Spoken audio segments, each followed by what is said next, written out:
Oke, assalamualaikum warahmatullahi wabarakatuh. Dan perkenalkan, nama saya Raditya Mulia Akbar.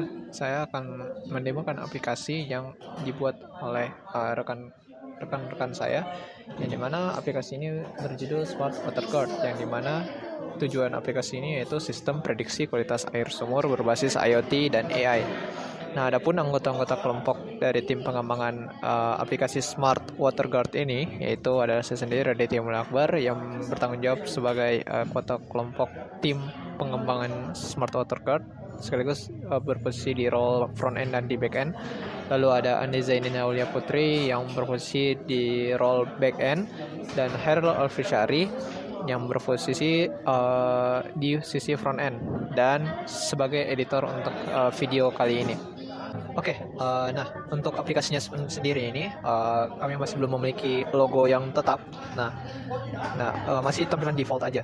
Nah, untuk pertama, ketika menggunakan aplikasi ini, itu muncul splash screen sedikit untuk menunjukkan ke sisi onboardingnya. Yang dimana splash screennya sendiri ini menggunakan library atau sisi API. Yang dimana saya sudah inisiasikan di sini. Di sini. Nah, splash screen-nya bekerjanya bagaimana? Itu di Teams itu dipanggil style team starting. Itu di sini berisi drawable splash logo. Jadi itu page-nya sendiri aja. Contoh kayak gini. Contohnya gini, contoh tadi seperti itu, cuma ada delay sedikit. Sebenarnya delay yang putih itu sebenarnya bisa ditaruhkan di sisi loading screen untuk menutupi keadaan loginnya. Sama seperti ketika membuka aplikasi beberapa browser, seperti contoh Opera yang dimana logo Opera-nya muncul dulu, itu seperti splash screen, lalu ada muncul loading screen-nya, contoh seperti itu. Kami mengambil inspirasinya contoh dari situ. Nah, ketika memunculkan splash screen tadi, itu masuk ke sisi onboarding, yang dimana onboarding di sini kami membuat tiga page, tiga fragment lah. Onboarding satunya ini, kedua, dan yang ketiga. Yang dimana logiknya untuk onboardingnya sendiri itu kami merumuskan saja di onboardingnya. Sebenarnya itu ada terdiri dari 4 layout untuk fragmentnya. Untuk activity onboardingnya, untuk lebih ke tombolnya ini, yang button next-nya yang lanjut.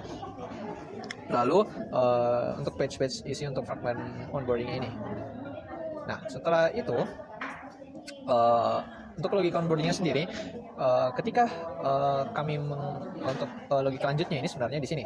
If position last index-nya itu menunjukkan button text-nya itu stringnya button mulai sekarang, atau else-nya itu button lanjut, atau posisinya sama dengan last index. If ini dan else-nya ini. Nah, button lanjutnya bagaimana? Sinkronisasinya itu positionnya. Ini untuk position berwarna sih. Nah, logika perubahan teks tombolnya ini, untuk perubahan teks tombolnya aja di sini mulai sekarang. Jadi intinya kalau udah last index itu tombolnya itu berubah jadi button mulai sekarang.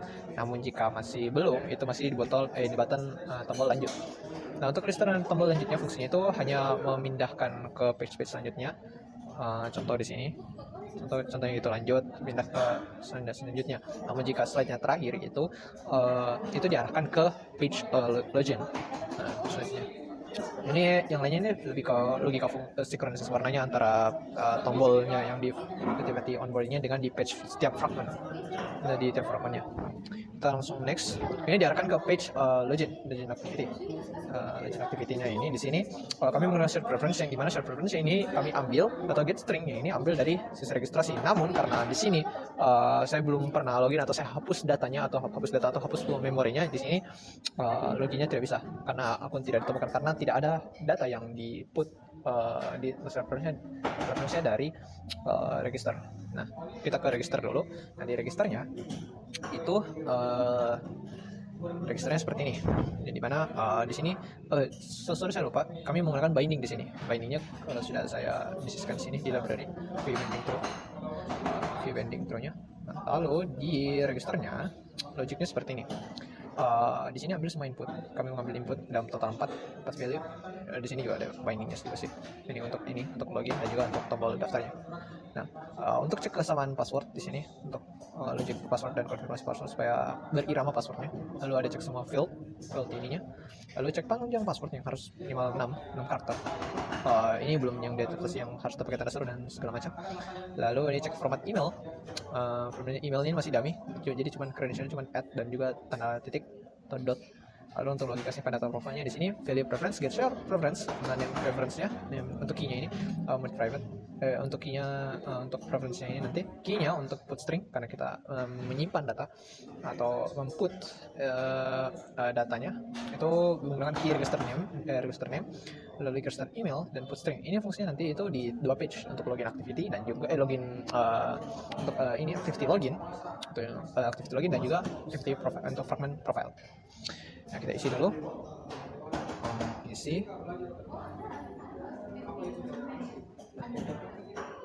Kita isi. Oke, create 14. Kita login sesuai. Karena di login activity-nya itu kita mengambil hanya get reference-nya, get string, register email, key-nya, get string dari registernya tadi, register email dan register password.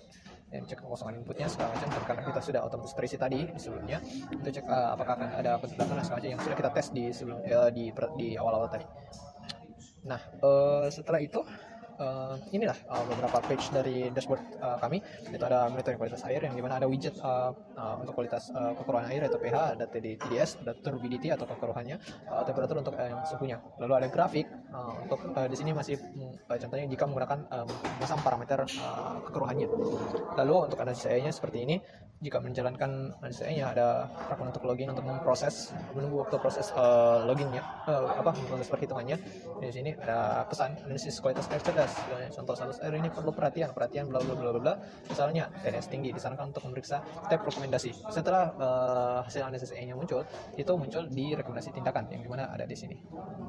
Ada beberapa parameternya, ada parameternya itu ada di sini. Recommendation fragment. Ada sini, ada beberapa sih. Tapi ini masih dummy aja. Masih dummy. Nah, untuk daftarnya seperti ini. Shaler dan segala macam. Lalu untuk profile akunnya dan informasi aplikasinya seperti ini, yang dimana profilnya itu profilnya itu kita mengambil seperti get string dari register data dari registernya tadi untuk penggunaan register name dan register email, cocok ya. Dan name-nya tadi Raditya email. Lalu ini untuk yang informasi aplikasinya saya taruh di sini, ada widget card di sini, dikasih smart material, tip pengembang segala macam. Nah, untuk kata-katanya sendiri semuanya itu saya taruh di file string. Jadi saya tinggal cuma panggil stringnya aja di sini. Nah, untuk fungsi logoutnya, seperti ini, fokus status login, logout. Dan di sini ada telah keluar dari akun. Ada di sini hostnya. Namun itu masih tersimpan di sini datanya karena kita tidak mau, kita hanya logout. Logoutnya apa beda dengan login? Ketika kita login dalam posisi login itu langsung masuk ke page dashboardnya. Dashboard di sini, page dashboard. Sedangkan tapi ketika kita logout itu kita masuk ke page login dulu sebelum masuk ke dashboardnya, dimana diatur di sini. Di splash ya, di sini. Di sini. Splash bukan sih. Sini flash. Is login dashboard activity jika class.java. Jika sudah login ya masuk ke dashboardnya. Jika first launch tapi sudah melihat onboarding activity-nya itu langsung masuk ke loginnya aja. Tapi jika tidak, login activity-nya langsung. Jika is first launch tapi belum pernah lihat onboarding activity-nya, ya kita ke onboarding activity-nya dulu karena ini baru pertama kali masuk. Namun jika sudah langsung saja ke login activity-nya. Itu saja mungkin dari saya. Lebih dan kurang yang mau dimaafkan. Wassalamualaikum warahmatullahi wabarakatuh.